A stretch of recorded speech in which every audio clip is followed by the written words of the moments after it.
mas jogou aí um baldezinho de água fria na expectativa.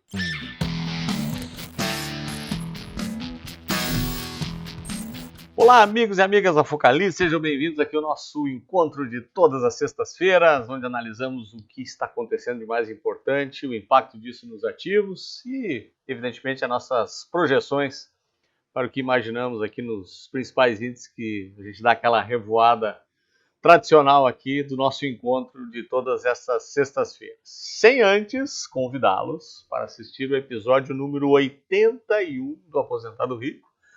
Foi ao ar hoje, tema interessantíssimo, estou pedindo o pessoal colocar aqui. Nós debatemos o último livro do Morgan Housel, o mesmo que escreveu Psicologia Financeira. Agora ele nos presenteia com a arte de gastar dinheiro. Então, a gente está sempre acostumado a operar muito na questão de acumulação e montagem de patrimônio, mas fala muito pouco de como gastar esse dinheiro, né? Como é que se gasta dinheiro da forma correta. E em alguns casos, inclusive, mesmo que você já tenha chegado lá, muitas vezes tem até dificuldade de usufruir de todo esse esforço que foi feito na parte de acumulação. O livro é muito interessante e a gente deu uma escrutinada e debatemos como sempre fazemos lá, eu, Alexandre e Júlio. Acho que ficou bem legal. Você é convidado então para assistir a mais um episódio, já o 81 do Aposentado Rico. Então, estou esperando vocês lá também. Mas muito bem, e o que aconteceu com o nosso principal índice, o índice Bovespa, esta semana?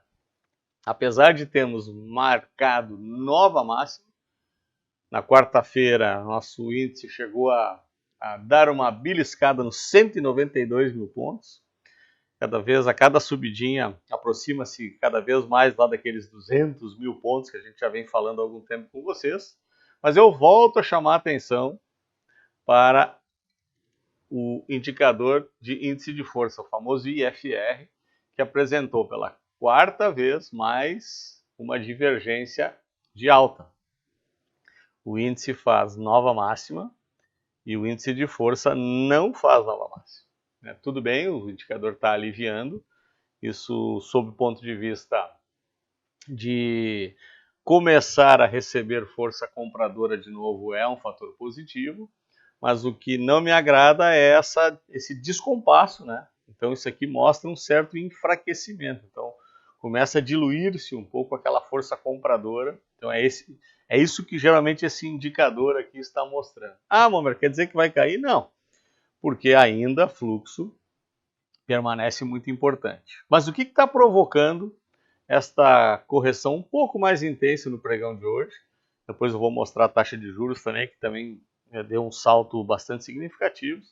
Basicamente está ligado à informação do IPCA, que saiu hoje, completamente fora das previsões. Nós chegamos a bater a 0,84, e isso, obviamente, que é um índice sazonal, né? Então tem impactos muito particulares dessa época do ano.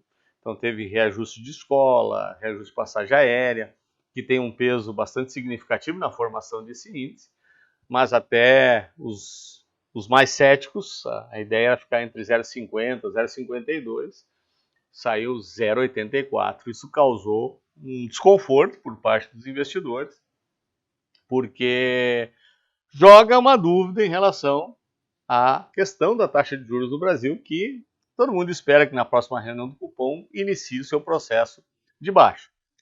Mas para que isso aconteça, evidentemente que a inflação precisa continuar convergendo para a sua meta, que é de 3%.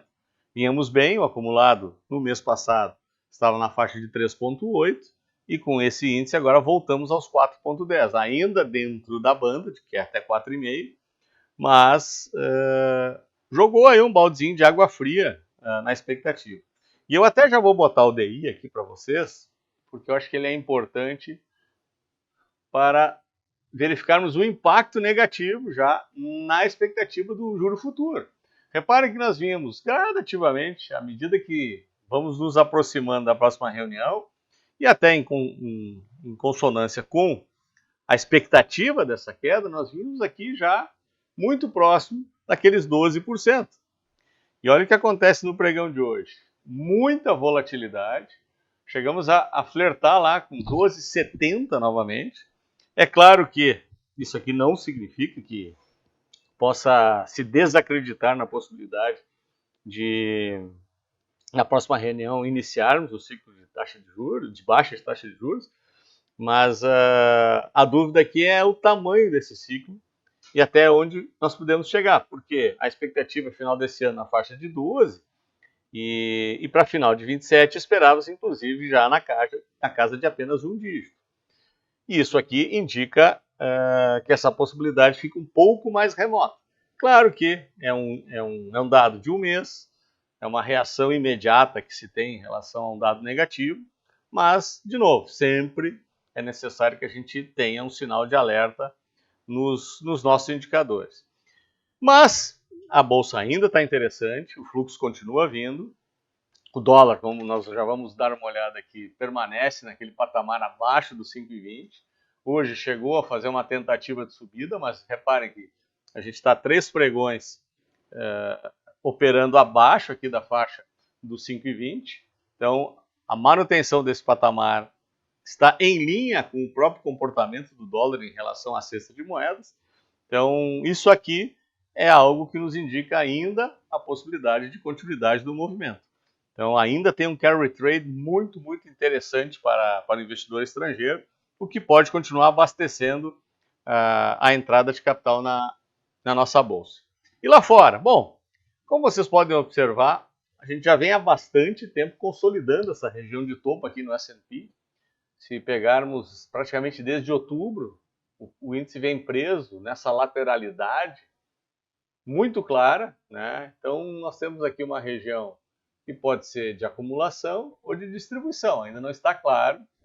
A acumulação seria aguardar um próximo guidance para rompermos e dar um novo salto, ou uma distribuição poderia ser uma indicação de correção um pouquinho mais extrema. Se olhássemos para a Nasdaq, a linha da distribuição estava um pouco mais intensa, mas os resultados começaram a sair. A Nvidia saiu essa semana, um resultado muito, muito, muito grande, o que reforçou ainda mais a tese de que talvez o mercado tenha lenha para queimar, mas a grande dúvida em relação a todo o dinheiro que fluiu para a área de tecnologia, especialmente para a inteligência artificial, é de que os capex podem estar muito mais altos que a capacidade de gerar receita no médio e longo prazo. Então, o mercado continua levantando muita dúvida nessa conta, né? Tem muito investimento e ainda não se consegue encontrar o fio da meada para o retorno financeiro de muito investimento que está sendo feito nessa área. Então, mas mesmo assim, com um pouco menos de força que a S&P, mas ainda permanecemos também num processo de lateralidade. E na Europa, a exemplo do que aconteceu praticamente em todas as bolsas hoje, também sofrendo depois de marcar topo no pregão de ontem, estão sofrendo aí um movimento corretivo, mas ainda julgo em patamares confortáveis. Da mesma forma, o VIX vem um pouco mais lateral, ainda na faixa dos 20, mas o que não causa ainda grandes apreensões, sob o ponto de vista de volatilidade, de que a gente possa ter no curto prazo algum tipo de movimento um pouco mais forte. Então, reforço o convite para que vocês assistam o nosso episódio 81 do Aposentado Rico. Posso garantir para vocês que ficou muito legal. Tá o link aqui, já colocamos no início do vídeo também. Ou então encontra no canal do YouTube, Spotify e praticamente todas as plataformas aí onde é possível transmiti-lo. Então será sempre um prazer recebê-lo no nosso estúdio. E se gostaram, deem seu like, assinem as nossas plataformas. E um ótimo final de semana e vejo vocês no próximo vídeo. Até lá!